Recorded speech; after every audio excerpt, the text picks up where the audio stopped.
Sa umagang po ito, napakalaga na malaman natin saan ba nagmumula o anong klase bang kingdom si Lord meron. Ano bang topic natin? Kingdom of God. Yeah? At anong meron sa kingdom ng Diyos? Merong kabanalan, merong kapayapaan, merong kagalakan, at higit sa lahat, naandon ang banal na Espiritu Santo. Kaya sabihan mo sa katabi mo, gusto mo ba sa kingdom ng Lord? Sa kingdom ng Lord, may anong meron? Parang dito ko naririnig. Wala akong marinig dito. Ulitin ko po, anong meron sa kingdom ni Lord? Amen. So, titignan po natin. Kapag kayo po ba ay nararanasan nyo na meron kayong pinag-pray, meron kayong naging katugunan sa iyong panalangin, ano ang pakiramdam? Masaya. Masaya, pero parang ang hina na masaya. Masaya. Sa tingin nga, paano yung pagiging masaya? Masaya nga ni. Para convince sa pagiging masaya. Masaya nga ni. Di ba? Parang righteous. Anyway, gising po ba ang lahat nandito? Amen. So, tingnan po natin. Sabi doon salita ng Panginoon sa Roma, ang paghahari ng Diyos o ang kaharian ng kingdom ng God ay hindi patungkol sa inumin, hindi patungkol sa pagkain. Right? Pero bakit tayo ay kumakain? Bakit tayo umiinom? Umiinom na hindi nakakalasingan. Umiinom ng tubig. Umiinom ng soft drink. Di ba? So, ano po ba ang lasa ng kalamansi? Paano yung reaction ng maasim? Alam nyo po, ganyan yung itsura natin kapag tinatamaan ka ng word. Para kang naasiman. Kaya mamaya pag may nakita ko na ganyan, naasiman ka. Ay, tingnan mo katabi mo. Naasiman ba yan? Maasim bakit? Wala pang ligo. Aray ko. Amen. So, dito po tayo. Gusto ko po sa inyo ibahagi. Punta po tayo sa aklat po ng Mateo 13. Ang natatagong kayamanan. Tanong mo katabi mo, may tinatago ka ba ngayon? O meron ka bang sikretong malupit na hindi mo sinasabi na kahit sa pastor mo, tinatago mo, ayaw mong sabihin?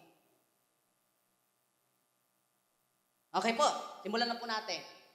Okay po, sundan, mayroon pong Bible, pwede nyo sundan.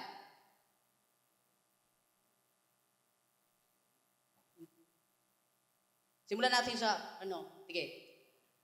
Nung ding araw na iyon, si Jesus ay lumabas ng bahay at naupo sa tabi ng lawa. Tama ba? Tama po. Dahil sa dami ng taong lumalapit sa kanya, sumakay siya sa isang bangka at doon naupo. Tumayo naman sa, pitin po, iatras natin sa verse 40. Masyadong mahaba. Oo.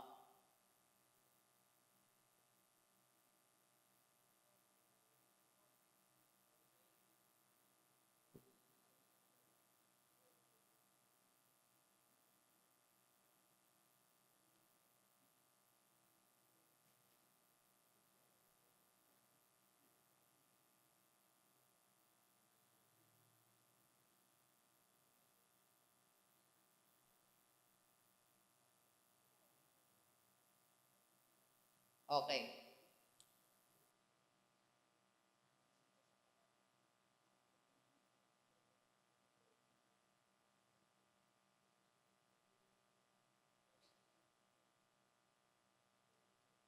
$44. Tama na yung kanina.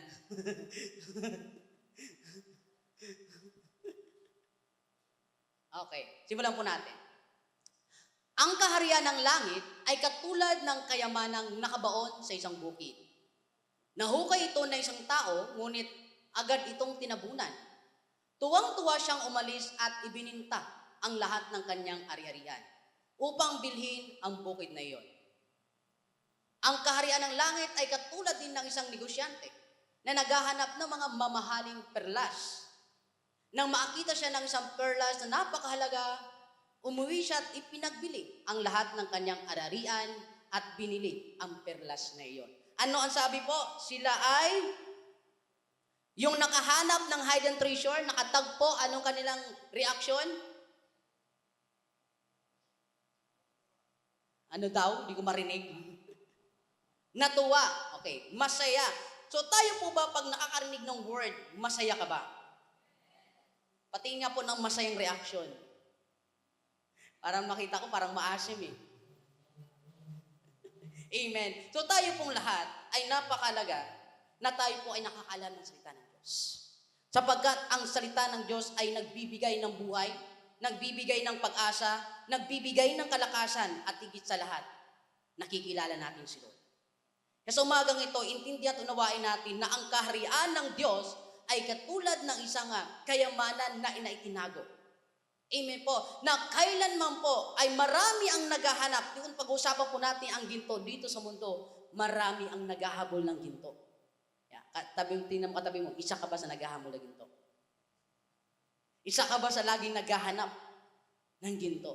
Alam mo po, marami sa atin mas higit nating hinahanap yung gusto mo lang, pero hindi mo talaga hinahanap kung ano ang kailangan mo sa buhay.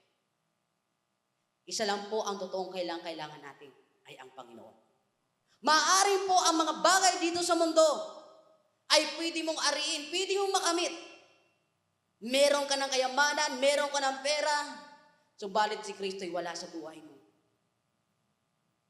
Marahil po ay marami kang na-achieve, marami kang goal, marami kang mga pinagpipray, marami kang nais na mangyari sa buhay mo. Pero ninanais mo ba na ikaw ay patuloy na pagharian ng Diyos? Ninanais mo ba na ikaw ay patuloy na bigyan mo ng pansin, bigyan mo ng halaga ang salita ng Diyos sa buhay mo? Marahil marami ka rin pinapahalagahan, marami kang hinihingi sa Panginoon. Pero ang tanong, sino ba ang higit mo pinapahalagahan? Mahalaga po bang ginto? Mahalaga po bang ginto? Diba? Mahalaga ang ginto dito sa mundo. Tama po? Bakit po? Anong gamit ng ginto? Ha? Anong gamit ng ginto? Ginagamit na palamuti. Tama po. Hinuhulma, ginagamit ng palamuti, binibenta, kasi mahal. Kaya marami pong nagmamahal sa ginto kasi mahal. Ngayon, kung minamahal mo si Lord, dapat mahalin mo rin siya dahil siya ay mahal. Ang binayad ng Panginoon sa ating buhay para tayo ay tubusin sa ating kasalanan ay mas higit na mas mahalaga kaysa ginto o kayamanan dito sa mundo. Hindi po matatawaran ang pag-ibig ng Diyos. Ang salita ng Diyos, hindi matatawaran lahat ng kayamanan na meron tayo. Yung buhay mo ay binili ng Panginoon nang hindi kayang tumbasan ng halaga sa mundong ito. Tayong lahat ay may kanya-kanyang desisyon, tayo ay may kanya-kanyang buhay, tayo ay may kanyang pag-iisip. Pero mga kapatid, meron tayong iisang Diyos na nakakaalam lahat ng ating iniisip. Nakakaalam ng lahat ng ating mga hadikain. Nakakaalam ng lahat ng ating problema. Kahit na hindi mo sabihin sa pastor mo, sa leader mo. Pero dahil meron kang pinagdadaanan, that's why the Lord is needed you. Alam niyo po kagabi, habang ako po ay nagbubulay-bulay, madaling araw po pala, habang ako po ay nagbubulay-bulay, isa pong paalala ng Panginoon na binigay sa akin. Kung binibigyan mo ng halaga si Lord, mas higit mo siyang binibigyan ng panahon. Tayo po, ito sa mga kabataan, ilang oras kang nauubos yung panahon mo sa pag-cellphone. Ilang oras mong ginugugol ang panahon mo, yung lahat ng oras mo sa ibang bagay, kaysa bigyan mo ng halaga ang totoong na magmay-ari ng buhay mo. Alam niyo po, meron pong istorya. Meron pong isang anak na sinabi niya, Tay, akin ang lahat ng kayamanan. Bigay mo na sa akin ang lahat ng kayamanan. Ang sabi ng ama, sige, Binigay niya ang lahat. At nagpakalayo-layo yung anak. Pumunta siya, nagpakasasa siya, binuhos niya ang lahat. Kinalimutan niya ang kanyang tatay. Kinalimutan niya ang kanyang ama. That's why, nung panahon na realize niya na magkaroon ng kagutuman, kanya dong na-realize, hindi niya kayang mabuhay pag wala ang kanyang ama. Tanong ko po kayo, kaya niyo po bang mabuhay nang wala ang iyong mga magulang? Sa panahon ngayon. Kaya sino po ba ditong kayang pag-aralin ng sarili nang hindi umaasa sa sino man? Kaya mo bang magbago kung wala si Kristo sa buhay mo? Kaya mo bang maborn again kung wala ang Panginoon sa buhay mo? Kaya mo bang malaman ang kaharian ng Diyos kung hindi ka nagbabasa ng salita ng Diyos? Alin po ang mas mabigat? Ang Biblia o itong pulpito na to? Subukan niyo po buhatin tapos yung Bible. Alin mas mabigat? Sometimes, alam niyo, kaya hindi ka makapagbasa ng salita ng Diyos kasi ang dami mong kabigatan. Mas pinapasan mo ang mabigat kaysa dalhin mo ang salita ng Diyos. Mas magaan yan sa mga bagay na lalo nagpapabigat sa sarili mo. Ang kayamanan, ang ginto ay merong bigat. Tama po, merong halaga. Pero ang pag-ibig ng Diyos ay priceless. Hindi mahihigitan ng anumang bagay sa mundong ibabaw na ito.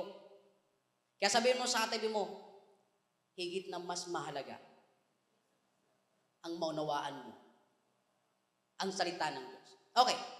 Naalala niyo po, dahil po ang grupo na andong parte ay grupo ni Jonah, naalala ko po yung tinatawag na kwento ni Jonah. Sino nakakaalam ng kwento ni Jonah? Sino nakakaalam? Nilunok siya ng pating. Tama ba? Praise God, nagbabasa kayo. Tama po, bali. Tapo, nilunok siya ng malangiking isda. Bakit siya nilunok? Alam niyo po, dumarating sa punto ng buhay po natin na tayo po ay gustong-gusto nating tumakas sa ating mga responsibilidad. Yung responsibilidad, halimbawa, sa loob ng isang tahanan, ang anak po ay mayroong responsibilidad. Right? At ang magulang ay mayroong din responsibilidad. Alam niyo po, nang ako po ay bagong Kristiyano, sabi ko, Lord, paano ko marerepresenta ang iyong kabanalan sa buhay ko? Paano ko maisa sa buhay ang pagiging Kristiyano ko sa loob at labas ng aking pamilya? Paano ko may pasasabi kung sila sa magitan ko, tinisiran ko ng word ay hindi maniwala? Alam niyo po, ang sabi ng Panginoon, magsimula ka na igalang mo ang iyong ama at ina. Pangalawa, maging masipag ka sa loob ng bahay niyo. Yung dati hindi ko naman pong madalas ginagawa ang paghugas ng plato, yung dati hindi ko naman pong madalas ang paglaba ng damit ng mga kapatid ko. Opo, naglalaba po ako. Wala po yun sa kasarian ng paglaba. At tinatawag na ko, dati hindi po mahiling magwalis, maglinis. Pero dahil po, gusto kong may pakilala, ma-representita ang Panginoon sa pamilya ko. Nag-pray ako kay Lord, tulungan mo ako na magawa ko ang bagay na ito. Naalala ko po, nung ako po ay nag-work, ito nagkwento ko na rin po sa iba, mayroon po akong ka-workmate na kailanman hindi ko siya in-invite na sumama sa akin mag-church. Hindi ko siya in-invite, hindi ko siya niyaya, pero alam niya na born again ako kasi nag-share ng word. Pero hindi ko siya niyaya, hindi ko siya in-invite. One time na ako po ay papunta ng church, lumapit siya sa akin, sabi niya, sama ako sa iyo. Saan? Mag-church. Sabi ko talaga? Oo. Sumama siya. Ngayon, nagtanong ako, bakit ka sumama? Hindi naman kita in-invite.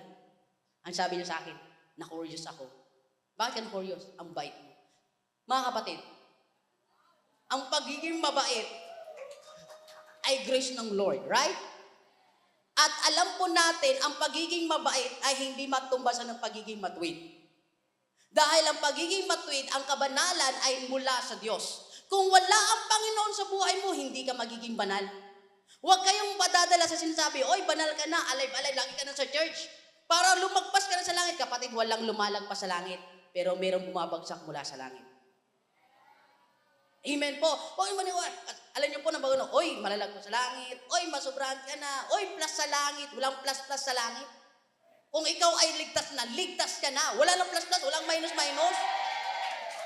Tama po.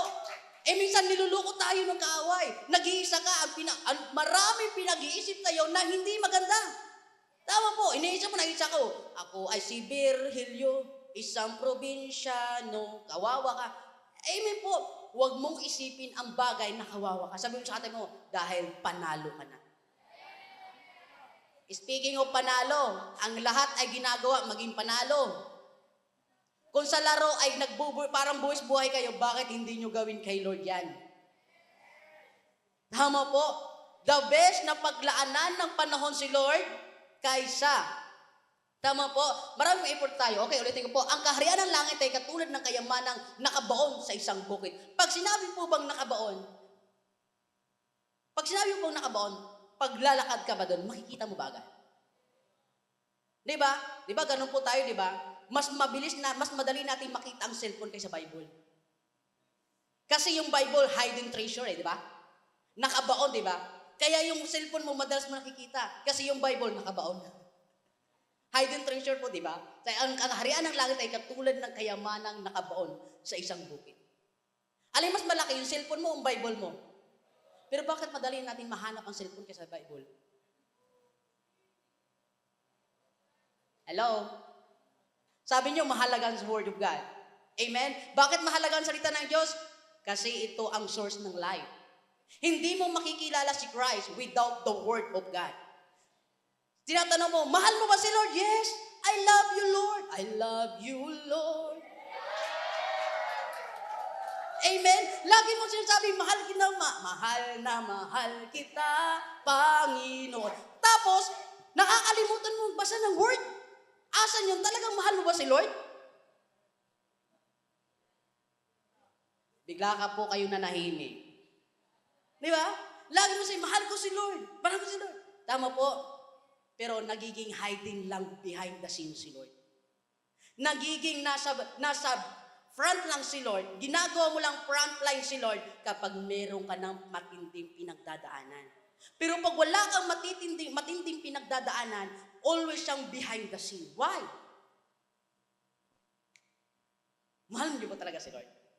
Gusto niyo po ba ng kingdom ng Lord? Ang pinag-usapan natin kingdom. Anong meron sa kingdom? My righteousness.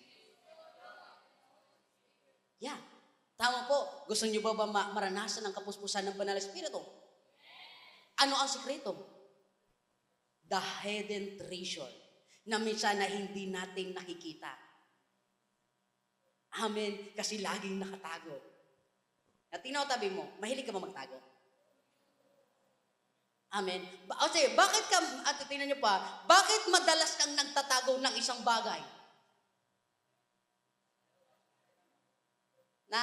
Bakit mo itinatago ang isang bagay sa inyong life? Mahalaga po ba yan tinatago nyo?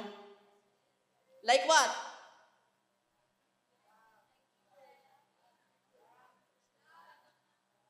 Okay.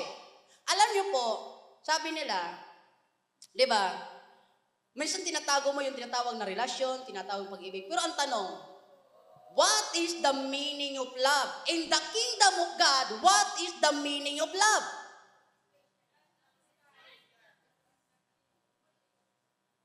Amin po? Okay. May mga kabataan po ba dito? Okay.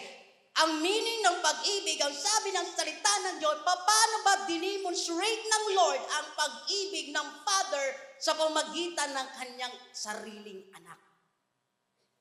He lost His life to offer us life, to exchange us life.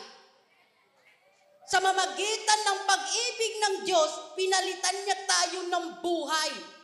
Yun ang meaning ng hidden treasure ng love ng Lord na sometimes hindi natin nauunawaan. Kasi sometimes ang mabilis nating inuunawa ay ang sarili nating pakiramdam.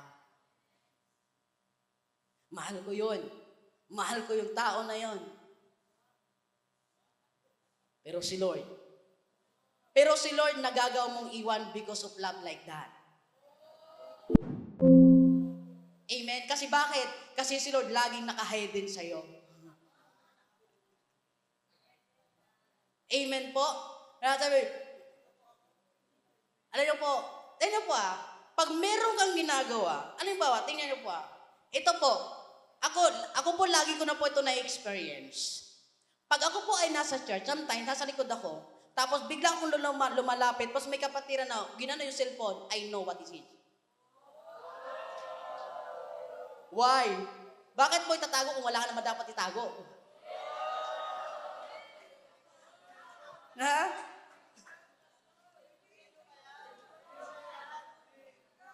Amen? Okay, ano ulit pinag-uusapan natin?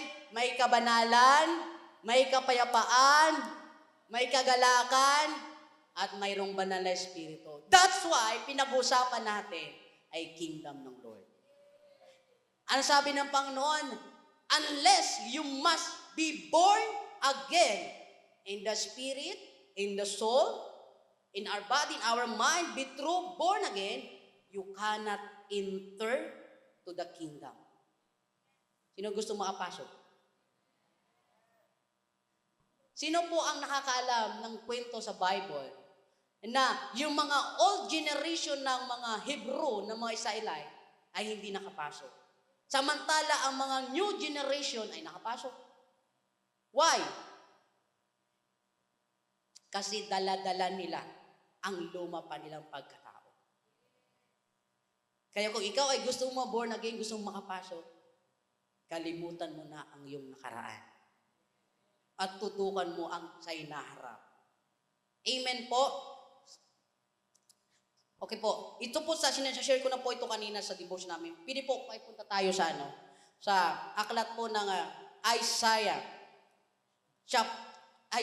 chapter 10 verse 4.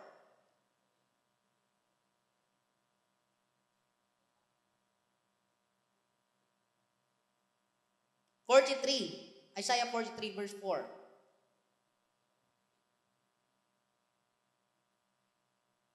Ibibigay ko ang mga bansa para lang maligtas ka, sapagkat mahalaga ka sa akin. Mahal kita, kaya't pararangalan kita. Sino ang totoong nagmamahal sa atin? Ulitin ko, sino po ang nagmamahal ng totoo sa atin? Diba? Bibigay ko ang bansa para lang maligtas ka, sapagkat mahalaga ka sa akin. Mahal kita.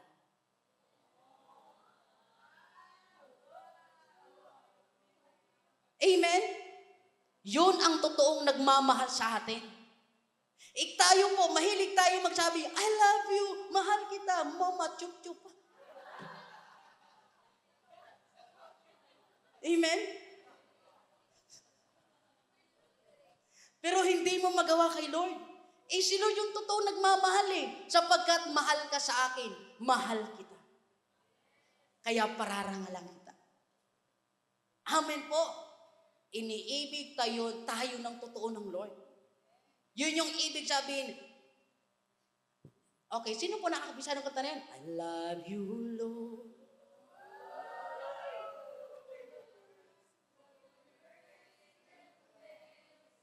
Pero ikaw, finifield mo si Lord. Hello? Buti wala akong nakikitang maasim na muka. Oh! Alam, inihintay ko yung chair niya. Oh. Iba na pala yung una yung. Amen po?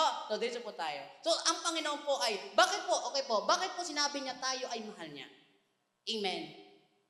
Kung titingnan po natin yung kwento ng verse na ito po ay patungkol sa mga na-exile, mga tinapon ng mga Israelite dahil sila ay nagkasala. Right? Pero, pwede po natin balikan yung verse 1. Israel, ito ang sinasabi ni Yahweh na lumikha sa iyo, huwag kang matakot sapagkat ililigtas kita. Tinawag kita sa iyong pangalan, ikaw ay akin. Ang sabi kanina, mahal kita dahil mahalaga ka. Ngayon, tinawag kita sa iyong pangalan, ikaw ay akin. Pero yung mga katabi mo, minsan hindi po tinatawag nyo sa pangalan. May pangalan po ba yung katabi nyo? Pero minsan, anong tawag nyo dyan? Pero si Lord, di ba, si Lord, pinapahiwatig na siya po, na tayo ay mahalaga sa Kanya kasi tinawag ka niya sa iyong pangalan. Oy, ganito. Oy, mahalaga ka sa akin. Hindi siya mo, oy, halika. Oy, ano na ba yan? Kilala mo naman. O hindi mo kilala, pwede mo tawagin, hoy, hi, hey. Pero dahil kilala mo naman isang tao, bakit di mo tawagin sa pangalan niya? Maliban na lamang kung mag-partner. Yung may mga asawa dito, wala pa kayo eh. Yung may asawa dito. Di ba? Pero kilala mo, tawagin mo naman. Minsan pinapalit mo, hi, Beshi. Wow, saan nga best friend kayo? Amen po. So, alam niyo po, marami po mga bagay na gusto ng Lord iparana sa atin yung tinatawag na kagalakan. Gusto iparana sa atin ng Lord ang tinatawag na kapayapaan. Kaya lang, hindi mo maramdaman ang kapayapaan. Hindi mo maramdam ang kasaganaan. Kasi lumalayo ka sa totoong source ng kagalakan. Hindi mo totoong nilalapitan ang totoong may source ng pagpapala. Kasi minsan, unti-unti kang lumalayo. Dahil laging nasa behind the Lord. Dahil lagi mo naranasan na si Lord ay behind the scene, ay hidden treasure lang siya. Kaya lagi mo siyang binabaliwala. Lagi mo siyang nakakalimutan. Dahil hidden treasure siya. Ang salita ng Diyos, sinasabi mo hidden treasure. Pero alam niyo po, ang sikretong malupit. Alam niyo po ang sikretong malupit? Ha? Ang sikretong malupit, si Kristo ay nasa iyo na. Na siya ay namatay, na buhay na maguli, para mahalin mo. Hindi para baliwalain. Tama? Yung iba, dati mahilig magkanta pag binaliwala, di ba? Di na ako iibig pang muli. Di ba? Minsan na makakanta pa. Alam yung lobat?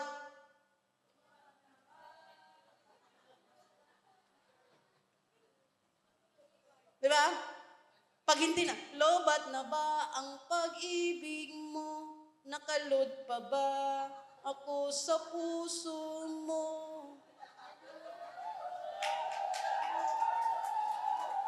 Diba? Yeah.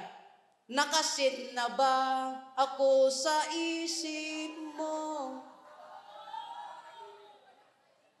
Di ba? Tama nga sa buhay. Amen? Gusto nyo kagalakan? Di ba?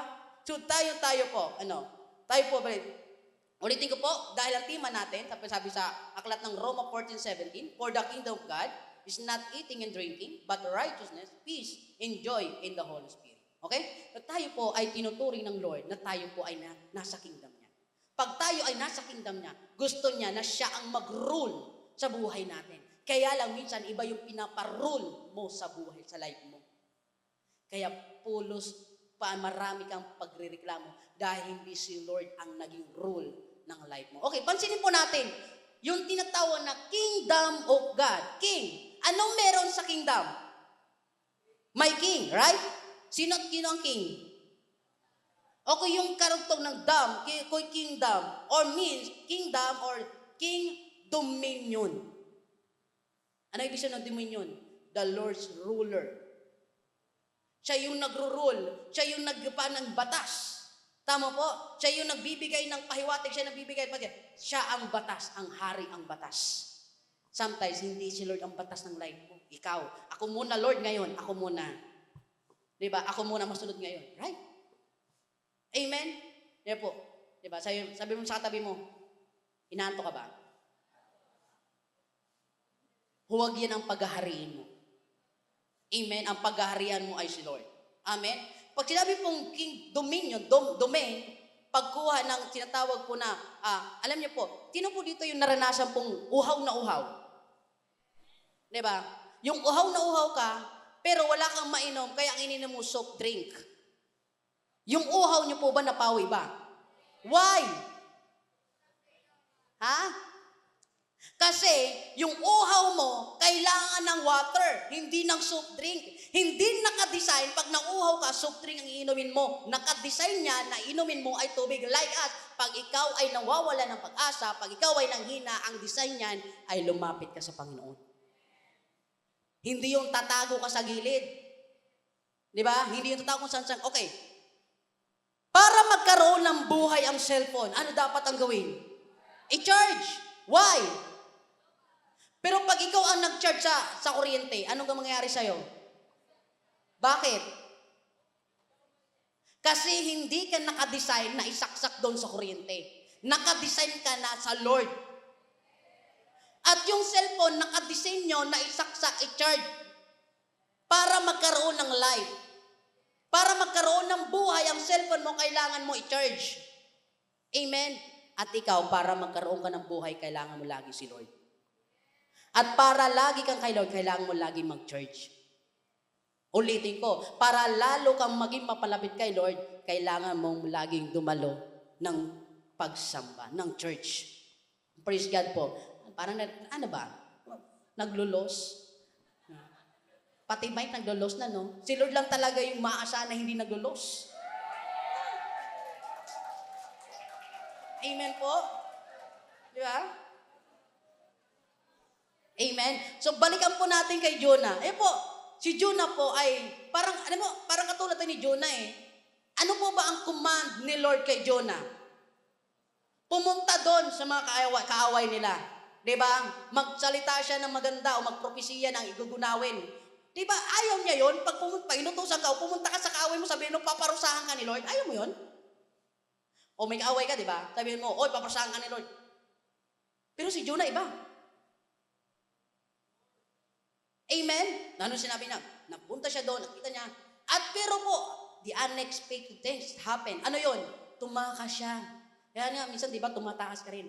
Oy, sister, sabi ni pastor, oy, bakit di ka umatin? Oy, tumakas ka na. May memory verse, tumakas ka na. Di ba? May tumatakas ka na. Amen. Alam niyo po, pag may problema ka, may pagkukulang ka, tingnan po, hindi po solusyon ang pagtakas. Ang solusyon ay ang pagsuko. Ay ang pag-surrender. Marami po sa atin yung gusto agad sumusuko. Kunting laban lang, kunting hirap lang, niya po sumusuko ka agad. Pero sabi mo, huwag kang sumuko. Laban lang. Tama po, pag napagalitan lang, ay hindi na ako, napagalitan ako yung nanay, ako yung tatay. Nakorek ako. Amen. Inas lang ako. Tama po. Ang nais ng Panginoon. Ano? Ano meron sa kingdom ng Lord? Amen. So, tingnan niyo po nung habang pong tumatakas po si Jonah, lumalayo siya sa may mission ng life na binigay sa kanya ng Panginoon. Sumakay siya sa bangka. Di ba? Nung barko, sumakay siya po doon. Anong nangyari? Anong ginawa ng Lord? Nagpadala siya ng rushing wind. Ng malakas na hangin. Anong ginawa sa sakayan ng barko? Di ba? So anong ginawa ng mga tao doon, mga kapitan? Tinanggal nila ang mga cargo para mababawasan yung bigat. Pero nabawasan pa ba? Lalo pang hinangin. Amen? So, tinapon kaya po na. Minsan, di ba? Minsan po, merong mabigat sa buhay natin. Tinatanggal natin yung hindi naman talaga na pagpapabigat. Yung tinatanggal natin, yung nagpapagaan, pero tinatanggal natin ay mali. Yung tinatanggal natin, yung nagpapagaan, pero yung nagpapakabigat, yun yung lagi mong inaangkla sa life mo. Kaya lalo kang nahihirapan. Mga kapatid, kung alam mong bagay na yon ay lalong nakapagpapabigat sa iyong life, kailangan mong tanggalin. Okay po. Sino po dito yung kayang magbuhat ng 2 sako ng bigas o palay? O sino ang kayang magbuhat dito na mag-isa tapos tumakbo? Tapos padalhin ko itong Bible na to, pabitbitin ko sa isang patakbo ano sila, race ba? Race. Yung isa itong daladalang pulpito, yung isa itong Bible. Sino ang mas mabilis? May ganon. Tama po? Ano po, ulitin ko po, kapag itong pulpito ay mabigat. Pero pag Bible, ang daladala mo, mabilis, di ba? Sabi mo sa tabi mo, pag si Lord ang daladala mo, mabilis ang paglago mo. Kasi pag hindi si Lord ang daladala mo, ang bagal ng paglago mo. Amen? Gusto mo lumago? Sa kingdom ng Diyos. Sa kaharian ng Panginoon. Alam niyo po, marami po mga bagay na hilaan na po. Kasi, tingnan niyo pa, Nung tinanggal ng cargo, hindi naman talaga yun talagang totoong nagpapabigat eh. Sino nagpabigat doon? Si Jonah. Kasi sumakay siya doon. Kaya anong ginawa ni Lord? Nagpatay siya, shhh. Sabi mo katabi mo, I pray. Sabi mo katabi mo, I pray. Na hindi ka maging pabigat. Sabi ng iba, I pray hindi ka maging pabigat sa grupo. Amen po. Kasi pag marami kang kabigatan, ang dami mong ano sa buhay. Diba, reklamo mo? Ano ba kayo? So, ulitin ko po, for the kingdom of God is not eating. Balik po tayo dun sa ano? Sa Matthew 14. Okay. Yung tinatawag po na natatagong kayamanan, hidden treasure. Diba? Okay po. Marami, okay. Sino po dito yung mahilig sa pagkain o sa maanghang na pagkain? Ha? Sino po? Sinong ayaw na manghang at sino? Sige. Bakit po, kahit na ang sili po ay manghang, ay marami pa rin nai-inlove? Ha? Bakit po yung sili na yung maanghang pero marami pa rin nai-inlove? Pero maanghang na yun. Nakakawala ng umay?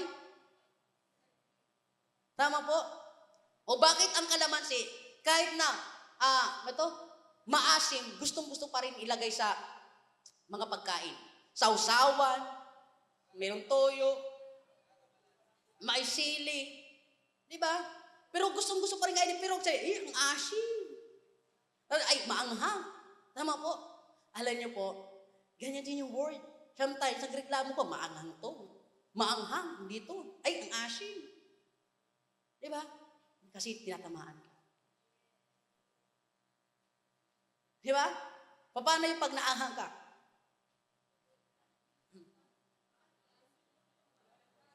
Di ba? Ano ba kayo? Okay. Ano yung mas masarap higupin? Yung mainit na sabaw o yung malamig na sabaw? Yung mainit na bulalo o yung malamig na bulalo? Mainit pero hinihigop nyo, right? Yung kape, gusto nyo mainit, right?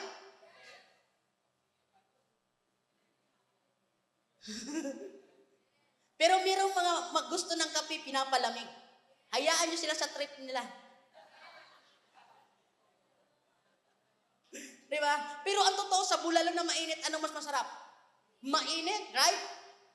Kaya pag mainit-init ang salita ng Diyos, namnamin nyo na. Pag mainit-init ang bulalo, kailangan mo kainin. Tama po, kasi yun ang nagbibigay ng life. Yun yung nagpapasarap ng life. Hindi yung,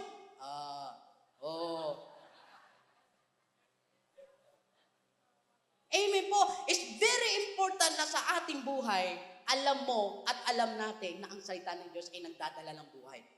Kung wala ang salita ng Diyos, wala kang mapa ng life mo. Kasi yun yung mapa ng buhay mo. Okay po, sabi ito, the kingdom of heaven is like a treasure hidden in a field. When a man found it, he hide it again. Okay, tingnan po natin dito, nakita niya, napumunta siya. Ay, may ginto, ay may kayamanan. Sige, ibibinta ko ang lahat ng ariyan ko. Babalik ako dito. Anong ibig sabihin nito? Pag natagpuan mo na si Christ sa life mo, dapat kalimutan mo na ang lahat. Hindi ibig sabihin na kalimutan ang lahat, hindi yun. Kalimutan ko na, pastor, yung pag-aaral ko. Kalimutan ko na, pastor, yung papa ko, yung nanay ko, kasi nahanap ko si Christ. It's not like that. Kasi minsan, diba, minsan may sumasabi, sabi ng magulang nyo, diba sinabi sa Bible na binabasa mo, igalang mo ang iyong ama't ina. Opo. O isundin mo ang iyong ama't ina. Opo. Sabihin sa'yo, huwag ka na mag-charge. Huwag ka na umatay ng simbahan. Kasi diba, sabi sa Bible, igalang mo ang iyong ama't ina. Sundin mo. It's not like that. The Word of God teach us para galangin ang mga magulang natin. Pero pag sinabing paggalang, sundin, hindi ibig sabihin nun na pag sinabing sundin, pag pinagawa ka ng masama, gagawin mo rin. Kasi si Christ ay nasa iyo na. So, alam mo na ang tama at mali kasi nasa si Kristo na. Okay po, ano ang binunga ng kinain ni Adan at Eva, yung prutas na nakakaalam ng mabuti at masama? Ano ang binunga? Sabi doon, pag kinain nyo, kayo ay mamamatay. Pero si Lord, pag tinanggap mo, ikaw ay dahil alam mo na ang tama at mali. Ang pagkaparehas lang, nung kinain mo yung bunga, malalaman mo ang tama, malalaman mo ang mali. Kaya lang ang bunga ay kamatayan. Right? Pero nang si Lord, nang tinanggap mo sa iyong life, magbubunga ng buhay. Nakita niyo po ba ang pagkakaiba doon? Kasi minsan, lagi natin kinakain yung bunga ng kasalanan. Pero si Lord ay bunga ng walang hanggan. Ng tinapay na nagbibigay buhay. Pagkain nagbibigay ng buhay na walang hanggan. Tayo pong lahat, po, mayroong gustong-gusto natin na, sino po dito yung gustong-gustong gumaan ang pakiramdam niya? Diba? Alam niyo po, marami po. Tingnan niyo po kung ang marami, kung ang kayamanan, ang ginto, ang pila, o ang pera, ay pwede pang pagaan ng pakiramdam. Bakit maraming mga mayayaman, mabigat pa rin ang pakiramdam? Bakit maraming mga tao na ang yayaman sa mundo, may mga mahal sa buhay, nagpapakamatay? Mabigat pa rin. Ano sabi ng Panginoon? Kayong lahat ng napapagal, kayong lahat ng nababalsa, kayong lahat na may pinagdadaanan, di ba po, lumapit sa akin, bibigyan ko na. Alam niyo po kung anong klase ng kapahingahan yon? Yung kapahingahan yon ay hindi lang po physical na kapahingahan.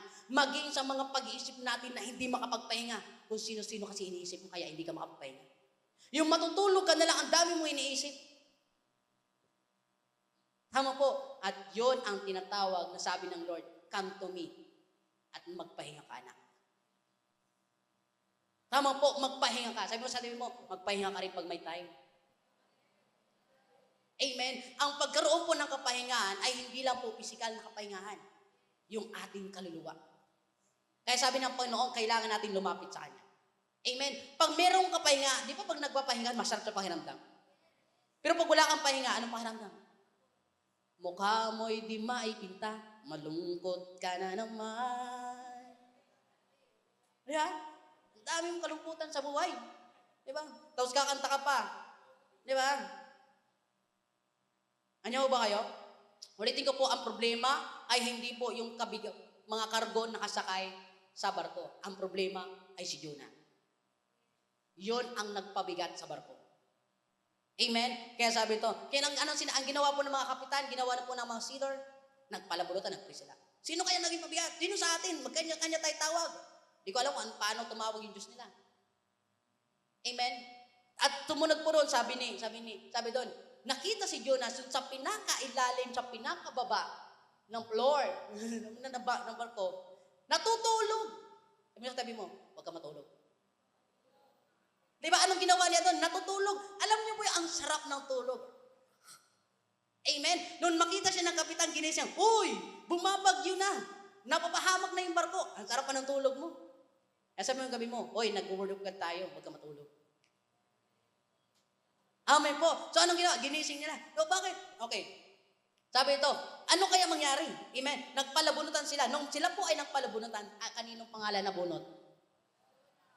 Kay Jonah. At tinanong siya, bakit mayroong Bakit ano nangyari siya? Ano ka ba? Saan ka ba galing lupain? Sino ka ba? Ano ba ang pamumuhay mo? Anong sabi ni Jonah?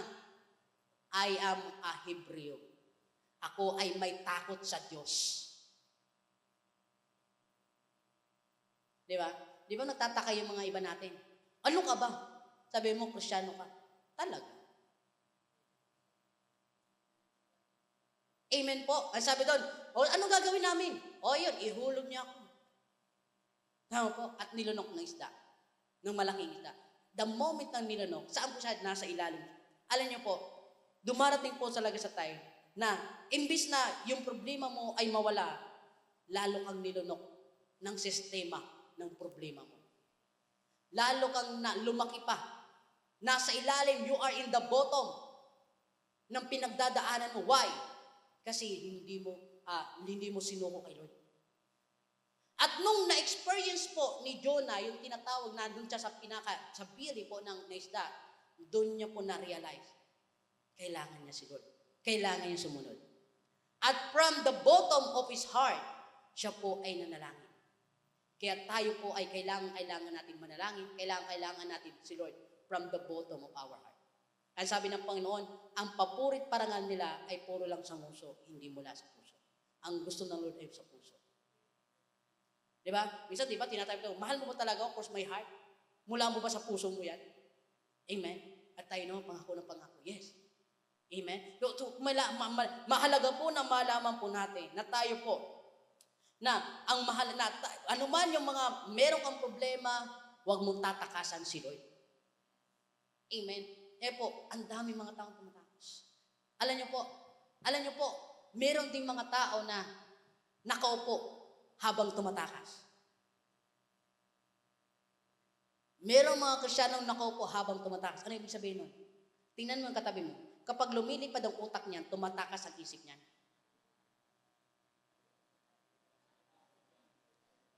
Di ba?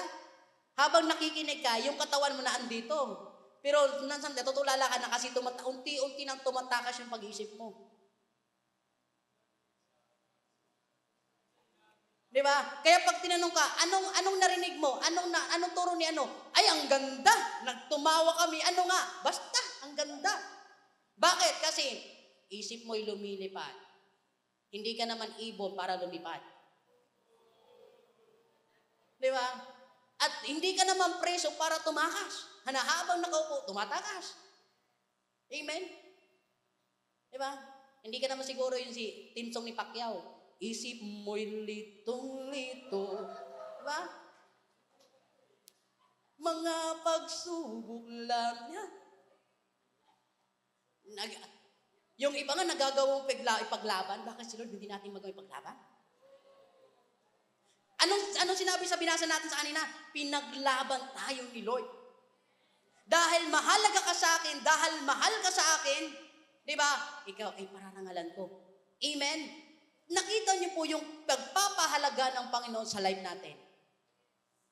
At sa ikaw na paano mo pinapahalagahan si Lord. Alam niyo po, pag tayo po ay nagpipray, pag tayo po ay nananalangin kay Lord, hindi ka tinatakasan ni Lord. Pero ikaw yung tumatakas kay Lord. Amen?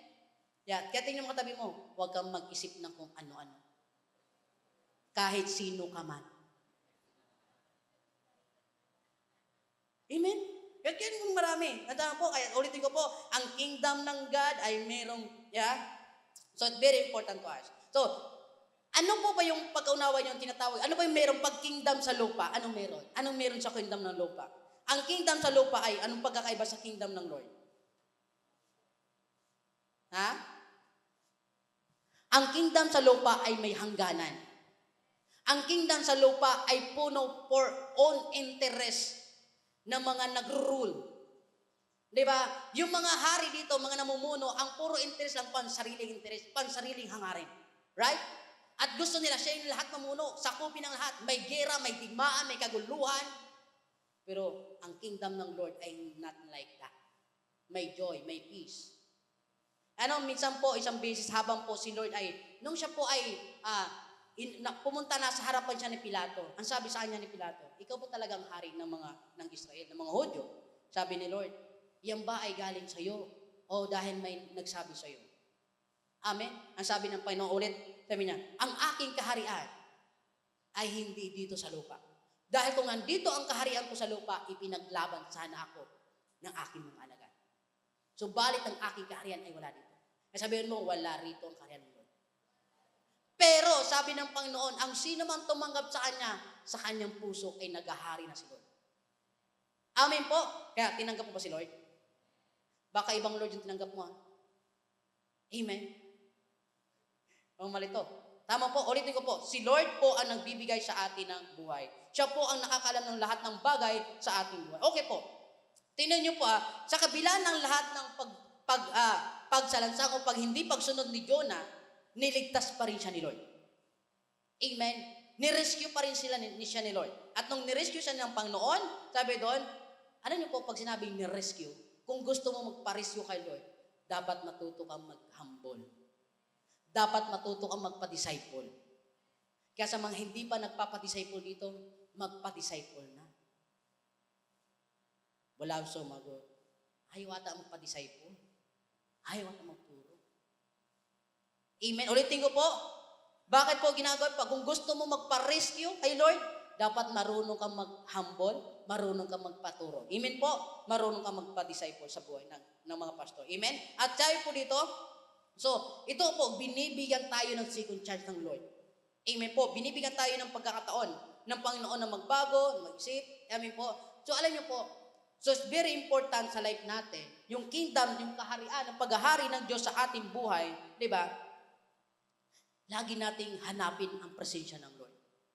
Kasi kung lagi mong hinahanap presensya ng Panginoon, anong sabi sa anong meron sa kingdom? Merong nakalimutan na, nawala lang yung nakalagay. Tama po. Yun yung pong nais ng Panginoon sa buhay po natin na kahit na marami kang problema, kahit na ano mong pinagdadaanan mo, siya pa rin ang lagi nasa isip mo. Ikaw pa rin ang... Di ba? Ikaw pa rin ang hanap mo. Totoo ba? Tayo mo, si Lord ba ang lagi mong hinahanap? Ikaw ang hinahanap ko sa buhay kong ito. Pag wala ka ay di makontento tuwing... Di ba? Kung gusto mo makontento si Lord. Amen? So, sabi mo sa katabi mo, kontento ka ba? Na nakasama ka ngayon. Pero, mas the best kapag ikaw ay nakapag-breakthrough. Mas the best na merong mangyayaring pagbabago. Mas the best na pag-alis nyo sa lugar na ito, iiwan mo na ang luma mong pagkatao. Iiwan mo ang luma mong dati mong pag-ugali at pag-uwi mo, isa ka ng bagong nilalang. Na binago ng Panginoon, prinosiso ng Panginoon para maging totoo niyang anak. Sino po dito yung willing magpabago? Sino dito yung willing na maturuan ng salita ng Diyos? Isa pa po, sabi po dito, okay po, isa pong bagay pa, ano nga sa Luke 12:33. Okay. Luke, sa aklat po ng Luke, tingnan po natin. Patagalog na po, para intindihan natin. Ipagbili ninyo ang inyong ararian at ipamahagi sa mga duka at ang pinagbilan. Gumawa kayo ng mga sitlang hindi naluluma at mag-ipon kayo sa langit ng kayamanang hindi nawawala. Doon walang magnanakaw na pumapasok at insektong sumisira. Okay po, ang kingdom dito sa lupa ay nabubulok, nasisira, may hangganan. Pero ang kingdom sa langit, kingdom ng Lord, ay walang kabulukan. Nasabi ng Panginoon, mag-ipon ng kayamanan sa langit. Kasi naandun yung kingdom. Amen po. So kaya po, pag meron kang mga habits, meron kang ginagawa, meron kang pag-uugali, meron kang karakter, po, na marupok, meron kang pag-uugali, karakter na hindi madadala sa langit, kailangan mo nang baguhin. Magbigay nga kayo ng halimbawa ng alam nyo na hindi nyo madadala sa langit. Ha? Bagay, ang sabi ko, pag-uugali. Ano yung pag-uugali na hindi mo madadala sa langit? Sakim. Inggit. Ano pa? Oh. Lahat na. Para inubos nyo na yung ano ng... Amen. So may mga bagay na tayo ay may madadala sa langit. Meron namang mga bagay na hindi tayo madadala sa langit. Po? Okay po. So tayong po lahat ay nasa kingdom ng Panginoon. Pag sinabi na sa kingdom tayo ng Diyos, hayaan mo na si Lord ang maghari sa life mo. Kasi minsan hindi po si Lord ang pinaghari natin. Ang dami po nating dahilan, ang dami natin. Marahil po, no, dahil sa iyong mga pinagdaanan, dahil sa marami mong problema sa buhay mo, nakahalimutan mo si Lord. Pero kailangan po natin ang Panginoon sa ating buhay. Dahil si Lord ay pinili niya tayo, tinawag niya tayo. Amin po. Pakibasa po natin sa sa verse 7 ng Isaiah 43, verse 7. Okay. Isaiah, balikan po ng Isaiah. Sabi po dito, verse 7. Sila ang aking bayan na aking nilalang upang ako'y bigyan ng karangalan. May translation pa tayo ng ibang translation. ESND. Ay, ESD pala. Ayan. Okay. Everyone who is called by my name, whom I created for my glory, whom I formed and made. Tingnan po natin, everyone who is called by my name. Kaninong pangalan? Sa pangalan ng ating Panginoon. Sabi ito, sila ay nilikha ko para sa aking gloria, upang sila ay, Tagalog nga po, para manuwa natin. Sound mighty praise. Sabi ito, sila ang aking bayan na aking nilang upang ako'y bigyan ng karangalan. Okay po. bilang kingdom, bilang po nabibilong sa kingdom ng God, tayo ay inaring niyang bayan. At bilang bayan ng Diyos, tayo ay po bibigyan ng karangalan. Sino pong gusto ng karangalan dito? Di ba pag napapanalo ka, may karangalan ka? Kaya kung sino man ang manalo, may karangalan kayo. Amen? Pero po, malaking pong pagbabago na mangyayari kung ang karangalan sa life mo ay ang Panginoon. Kung ang karangalan ay ang Panginoon sa ating pag-iisip. Amen po, nandiyan po ba kayo? Sabi po sa Exodus chapter 4 verse 10, don't make excuses. Huwag tayong magdahilan ng ano-ano pa man. Amen po. Alam ko po, mayroong mission si Lord sa buhay natin. At alam ko rin po na may mission ka sa Panginoon. Tabi mo, alam mo ba kung anong mission mo? Sa tabi pa, alam mo kung anong mission mo? Amen po. Si Lord po, nung bumaba sa lupa, anong mission ng Panginoon? Ha? Ang mission ng Lord ay iligtas tayo. Tama po. At paano po niya ipinakita ang mission niya? Nang siya po ay mamatay sa krus ng Kalbaryo. Tayo, merong mission na binibigay si Lord. Paano natin may papakita na yung mission na binigay sa atin ng Panginoon binibigay natin, ginagawa natin? Paano natin papakita na totoong mahal natin si Lord kung ang ginagawa natin, yung Panginoon na nagbigay ng totoong pag-ibig ay unti-unti mong nilulubayan, unti-unti mong nilalayuan. Yung mga tao na nagkukurik sa iyo, yung mga tao totoo nagmamahal sa akala mo, pakalamero, akala mo, niya po, pinagsabihan ka na hindi maganda, unti-unti mong nilalayuan. Dahil kinukuri ka, pinagsasabihan ka. Sabi sa katabi mo, pag kinukuri ka, huwag kang magtampo. Bakit? Kasi kaya ka kinukurik, kasi mahalaga ka sa kanila. Kung bakit ka kinukurik, dahil mahal ka nila. Kung bakit ka itinutuwid, dahil gusto nila na maligtas ka. Tama po, ang Panginoon ay ganoon din ang ginagawa sa ating buhay para maligtas tayong lahat. Para magkaroon tayo ng buhay. At ang buhay na binigay sa atin ng Panginoon ay buhay na walang hanggan. Sino po dito yung gusto ng buhay na walang hanggan? Sino dito ang gusto sa kingdom ng Panginoon? Kasi bakit ano mayroon sa kingdom? May righteousness, may kapayapaan, di ba? May joy. Amen? Pag kayo po ba ay nakipag-away, anong meron? May kapayapaan ba? Na po. Bakit kanino po nagmumula ang kapayapaan? Kapayapaan nagmumulas. Bakit po? Sabi sa Isaiah, siya ang prinsipi ng kapayapaan. Sometimes tinatakwil natin ang prinsipi ng kapayapaan. Kaya yung inaakala mong kapayapaan, hindi po talaga kapayapaan. Kaya minsan talagang nagiging madilim ang paningin mo. Tingnan niyo po yung mga tao na nakapatay. Bakit ka nakapatay? Dumilim ang paningin ko. Sometimes may Kristiyanong ganun din. Dumilim ang paningin ko, hindi ko nakita ang Bible. Nakita ko yung isang cellphone ko, padilim eh. Di ba? Bakit? Hinahan yung cellphone. Oh, shh. Pero yung Bible, madilim, hindi ko makita. Tama po? Kaya, madilim man ng iyong paligid.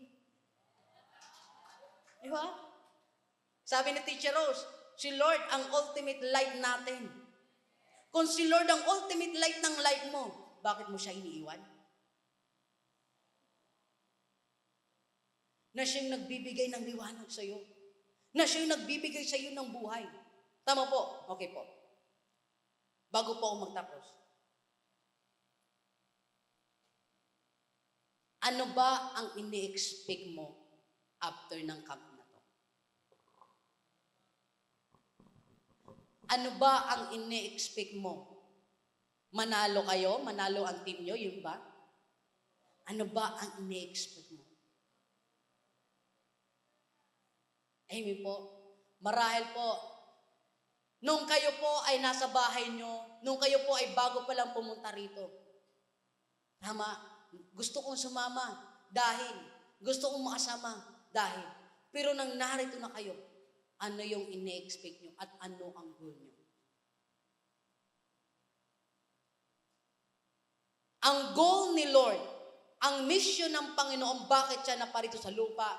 Dahil iligtas tayo. Para mabigyan tayo ng buhay. Para mapabilang tayo sa kanyang kingdom. Yon ang layunin ng Panginoon. Ikaw, ano ang layunin mo?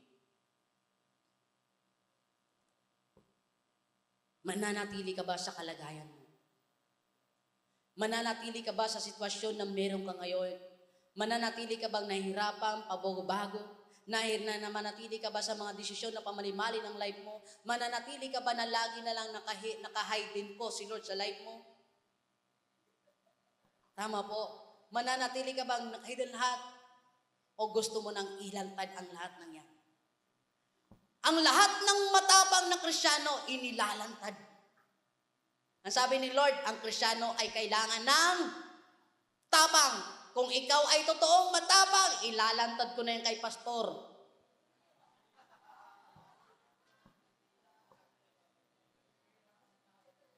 Kasi anong sabi ng salita ng Diyos? Walang lihim na hindi.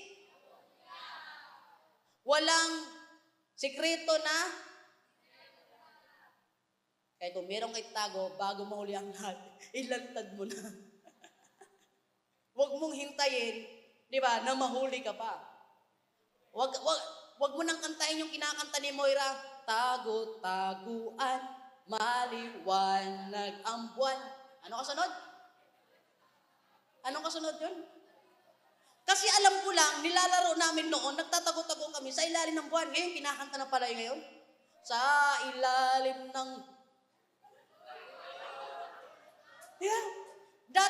Dati nilalaro lang namin sa ilalim ng buwan, nagtatago-taguan kami. Pero ngayon, iba na. Sa ilalim ng... Tapos tago-taguan. Parang nagpapatayuan, di ba? Tago-taguan. Ang dami tago-taguan. Amen po. Ulitin ko po. Kung meron kang tinatago, huwag kang manatiling hidden ko. Amen po. Kailan siya hidden ko? Artista po yun. Ay, hindi. Artista ba yun? Ewan ko.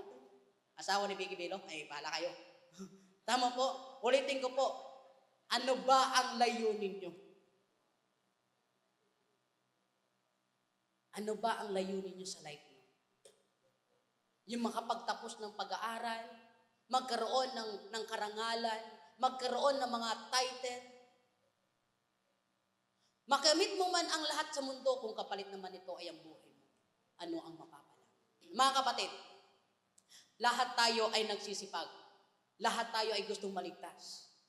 At ito yung pagkapanahon, ito yung pagkakataon na kailangan nating magdesisyon. Hallelujah. Ito yung gustong gawin ng Panginoon sa life natin. Ang mapanangalan mo siya sa mamagitan ng iyong buhay. Amen. Iyo po. Ulitin ko po, ano yung layunin mo? Ano yung goal sa life? Amen po. Yun po ang gusto ng Panginoon.